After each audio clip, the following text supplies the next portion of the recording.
ത്രിയേക ദൈവത്തിൻ്റെ അതിപരിശുദ്ധ നാമം വാഴ്ത്തപ്പെടുമാറാകട്ടെ. കർത്താവിൽ പ്രിയ വിശ്വാസികളുടെ സമൂഹമായ കുഞ്ഞുങ്ങളെ, നിങ്ങളെ ഏവരെയും വീണ്ടും വരുമെന്ന് അരുളി ചെയ്തവനായ ഉദ്ധിതനായ യേശുക്രിസ്തുവിൻ്റെ നാമത്തിൽ പ്രഭാതവചനത്തിലേക്ക് വളരെ വിനീതമായി ഞാൻ സ്വാഗതം ചെയ്യുന്നു. ഇന്ന് വിഷയമായി കൊണ്ടുവന്നിരിക്കുന്നത് യേശു ലോകത്തിൻ്റെ വെളിച്ചം ആകുന്നു. വിശുദ്ധ യോഹന്നാൻ ശ്ലീഹായുടെ രക്ഷാസുവിശേഷം 8-ാം അധ്യായം 12-ാം വാക്യത്തിൽ പ്രകാരം പറയുന്നു, യേശു പിന്നെയും അവരോട് സംസാരിച്ചു, ഞാൻ ലോകത്തിൻ്റെ വെളിച്ചം ആകുന്നു. എന്നെ അന്വേഷിക്കുന്നവൻ ഇരുളിൽ നടക്കാതെ ജീവന്റെ വെളിച്ചമുള്ളവൻ ആകും എന്ന് പറഞ്ഞു. യേശുവിൻ്റെ ആളത്വത്തെയും ദൗത്യത്തെയും വ്യക്തമാക്കുന്ന ഒരു സുപ്രധാന വാക്യമാണ്. യോഹന്നാന്റെ സുവിശേഷത്തിൽ ഞാൻ ആകുന്നു എന്ന് ചേർത്തുകൊണ്ട് പറയുന്ന 7 പ്രസ്താവനകളിൽ ഒന്നാണിത്. ആ 7 പ്രാവശ്യവും 7 പശ്ചാത്തലങ്ങളിലാണ് യേശു സംസാരിക്കുന്നത്. ഇവിടുത്തെ പശ്ചാത്തലം എന്ന് പറയുന്നത് കൂടാരപ്പെരുന്നാൾ നടന്നുകൊണ്ടിരിക്കുന്ന ഈ അവസരത്തിലാണ് ഇവിടെ സംസാരിക്കുന്നത്. യോഹന്നാൻ ശ്ലീഹായുടെ രക്ഷാസുവിശേഷം 7-ാം അധ്യായം 2-ാം വാക്യവും 14-ാം വാക്യവും 37-ാം വാക്യവും നോക്കുമ്പോൾ നമുക്ക് മനസ്സിലാകുന്നത്, എന്നാൽ യഹൂദന്മാരുടെ കൂടാരപ്പെരുന്നാൾ ആയിരുന്നു എന്ന് ഇവിടെ 2-ാമത്തെ വാക്യത്തിൽ പറയുമ്പോൾ 14 പറയുന്നത്, പെരുന്നാൾ പാതി കഴിഞ്ഞ ശേഷം യേശു ദേവാലയത്തിൽ ചെന്ന് ഉപദേശിച്ചു എന്നാണ് പറയുന്നത്. 37-ാമത്തെ വാക്യം നോക്കുമ്പോൾ അതിൽ പറയുന്നത്, ഉത്സവത്തിൻ്റെ മഹാദിനമായ ഒടുക്കത്തെ നാളിൽ യേശു നിന്നുകൊണ്ട് ദാഹിക്കുന്നവൻ എല്ലാം എൻ്റെ അടുക്കൽ വന്ന് കുടിക്കട്ടെ എന്ന് പറയുന്ന ഭാഗമാണ് നാം ഇവിടെ കാണുന്നത്. എന്താണ് കൂടാര പെരുന്നാൾ? കായികനി പെരുന്നാൾ എന്നാണ് ഈ പെരുന്നാളിനെ യഹൂദന്മാർ വിശേഷിപ്പിക്കുന്നത്. സെപ്റ്റംബർ അവസാനമോ ഒക്ടോബർ ആദ്യമോ ഇത് ആചരിക്കുന്നു. പ്രായപൂർത്തി ആയ എല്ലാ യഹൂദ പുരുഷന്മാരും യെരുശലേമിലേക്ക് വന്ന് ഈ പെരുന്നാൾ ആഘോഷങ്ങളിൽ പങ്കെടുക്കണമെന്നായിരുന്നു നിയമം. കൂടാര പെരുന്നാളിൻ്റെ കാര്യം പറഞ്ഞാൽ മറ്റ് അനേക കാര്യങ്ങൾ പറയാനുണ്ട്. നമ്മുടെ വിഷയം യേശു ലോകത്തിൻ്റെ വെളിച്ചം എന്നതാണ്.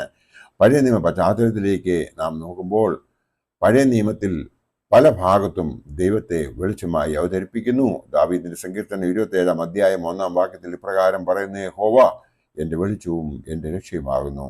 ഞാൻ ആരെ ഭയപ്പെടും? യഹോവ എൻ്റെ ജീവന്റെ ബലം, ഞാൻ ആരെ പേടിക്കും? യെശയ്യാ പ്രവചനത്തിൽ 60-ാം അധ്യായം 19-ാം വാക്യവും 20-ാം വാക്യവും നോക്കുമ്പോൾ ഇതിൽ പ്രകാരം എഴുതിയിരിക്കുന്നു, ഇനി പകൽ നേരത്ത് നിന്റെ വെളിച്ചം സൂര്യനല്ല, നിന്റെ നിലാവട്ടം തരുന്നത് ചന്ദ്രനുമല്ല. യഹോവ നിനക്ക് നിത്യപ്രകാശവും നിന്റെ ദൈവം നിന്റെ തേജസ്സുമാകുന്നു.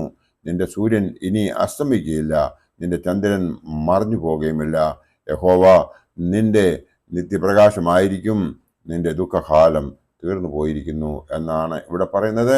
മീഖ പ്രവാചകൻ എഴുതിയിരിക്കുന്ന ആ പുസ്തകത്തിൽ 7-ാം അധ്യായം 8-ാം വാക്യത്തിൽ ഇപ്രകാരം പറയുന്നു, എൻ്റെ ശത്രുവായവളെ എന്നെ ചൊല്ലി സന്തോഷിക്കരുത്, വീണു എങ്കിലും ഞാൻ വീണ്ടും എഴുന്നേൽക്കും, ഞാൻ ഇരുന്നിടത്ത് ഇരുന്നാലും യഹോവ എനിക്ക് വെളിച്ചമായിരിക്കും എന്നാണ് ഇവിടെ പറയുന്നത്.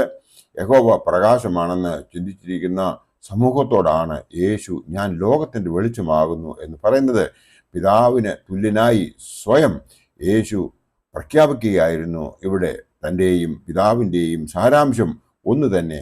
അതുകൊണ്ട് വിശ്വാസ പ്രമാണത്തിൽ നാം പുത്രനെ കുറിച്ച് പ്രഖ്യാപിച്ചിരിക്കുന്നു, പ്രകാശത്തിൽ നിന്നുള്ള പ്രകാശവും സത്യദൈവത്തിൽ നിന്നുള്ള സത്യദൈവവും സാരാംശത്തിൽ പിതാവിനോട് സമത്വമുള്ളവനും ആകുന്നു എന്ന് നാം ഇവിടെ കാണുന്നു. ആ വിശ്വാസ പ്രമാണത്തിൽ ആ പ്രഖ്യാപനം നമ്മൾ ഏറ്റുചൊല്ലുന്നുമുണ്ട്.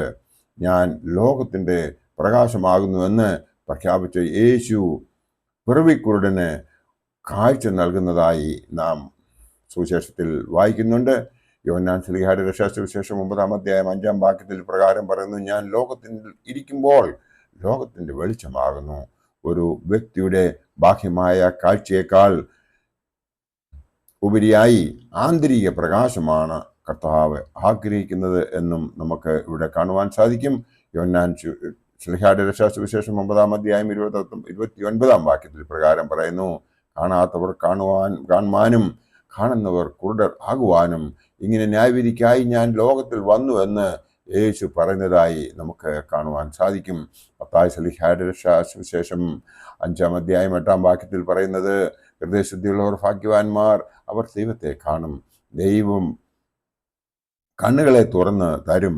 നമുക്ക് നന്മതിന്മകളെ തിരിച്ചറിയുന്നതിനുള്ള ബുദ്ധിയും തന്നിട്ടുണ്ട്. അത് ശരിക്കും വിനിയോഗിക്കുന്നുവെങ്കിൽ നാം ദൈവത്തിൻ്റെ മഹത്വം കാണും എന്നുള്ളതിന് യാതൊരു സംശയമില്ല. അങ്ങനെ ആ മഹത്വം നമുക്ക് കാണണം എന്നുണ്ട് എങ്കിൽ ദൈവം ലോകത്തിൻ്റെ വെളിച്ചമാകുന്നു എന്നുള്ള ആ ഒരു തിരിച്ചറിവ് നമുക്ക് ഏവർക്കും ഉണ്ടായിരിക്കണം. നിങ്ങൾ ലോകത്തിൻ്റെ വെളിച്ചമാകുന്നു, മേലാൽ മലമേൽ ഇരിക്കുന്ന പട്ടണം മറഞ്ഞിരിപ്പാൻ പാടില്ല എന്ന് മത്തായി ശ്ലീഹായുടെ സുവിശേഷം 5-ാം അധ്യായം 14-ാം വാക്യത്തിൽ പറയുന്നതും നമുക്ക് ഏവർക്കും അറിയാമല്ലോ. നാം യഥാർത്ഥത്തിൽ ലോകത്തിൻ്റെ വെളിച്ചമാണോ? ആ രീതിയിൽ നാം ജീവിക്കുന്നുവോ? ഇല്ല എങ്കിൽ നമ്മുടെ ജീവിതം വ്യർത്ഥം എന്നാണ് ഈ വേദഭാഗങ്ങളൊക്കെയും നമ്മളെ ഉദ്ബോധിപ്പിക്കുന്നത്. യഥാർത്ഥ വെളിച്ചമാകുന്ന യേശുവിൽ നിന്ന് വെളിച്ചം ഉൾക്കൊള്ളേണ്ടവരായ നാം മറ്റുള്ളവരെ പ്രകാശിപ്പിക്കുന്ന ഗോപുരങ്ങളായി മാറണം. എങ്കിൽ മാത്രമേ നമ്മുടെ ജീവിതത്തിൽ അർത്ഥമുണ്ടാകുകയുള്ളൂ എന്ന് മാത്രം ഈ അവസരത്തിൽ ഓർപ്പിച്ചുകൊണ്ട് എൻ്റെ വാക്കുകൾ ഞാൻ ഇവിടെ ഉപസംഹരിക്കട്ടെ. ദൈവം നമ്മളെല്ലാവരെയും അനുഗ്രഹിക്കട്ടെ. നന്ദി, നമസ്കാരം.